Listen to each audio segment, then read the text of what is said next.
Hi, I'm Kent German, Senior Editor here at CNET.com. Today we're going to take a first look at the Nokia 2760. This is a new phone for T-Mobile service. This is a really basic phone, very simple in design and features, just really best for making calls, and at that it's really best for occasional callers. Although call quality was good, there was things I didn't like about the design, so it's really best for someone that's going to use the phone from time to time. The phone does come in several color combinations, but T-Mobile chose this blue and silver color. It's a nice combination. I liked the overall look of the phone. It does have a flip phone design, so it's not the usual Nokia candy bar that we've seen for so long. On the front we just have a camera lens here. There is no flash or self-portrait mirror, and the display down below is monochrome, so you can't use it for taking vanity shots, and it doesn't show photo color ID as well. Display is pretty large though, and it shows other information like the date, time, battery life, things like that. One thing I didn't like about the phone is there are no controls on the side, so there's no volume rocker, no kind of camera button or anything like that. So that means when you're on a call and you have the phone to the side of your face, you do need to remove and adjust the volume with the toggle. That's really not convenient, just not very user-friendly to have to move the phone constantly and do that. On the top you have a few ports covered by a rubber flap.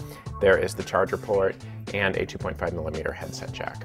The internal display is large, but it is overly bright. Found it very washed out, especially when you get in some of the menus. Did find it that some of the icons, they're almost hard to see, not a lot of definition. Also not best for looking at photos, graphics, games, anything like that.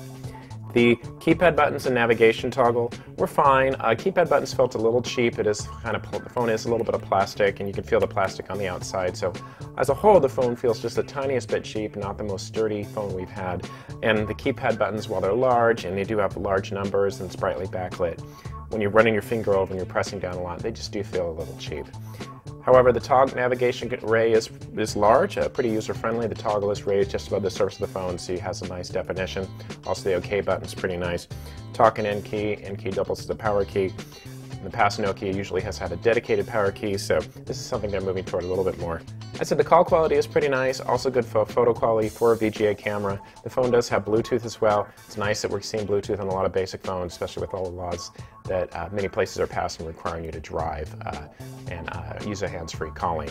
The phone also was a little sluggish. Using some of the menus, things took a couple seconds to open, even something like messaging, which is really basic. Also, the phone isn't even quad-band or tri-band, it's just dual-band, GSM 850 or 1900, so that means the phone is pretty unusable outside of North America.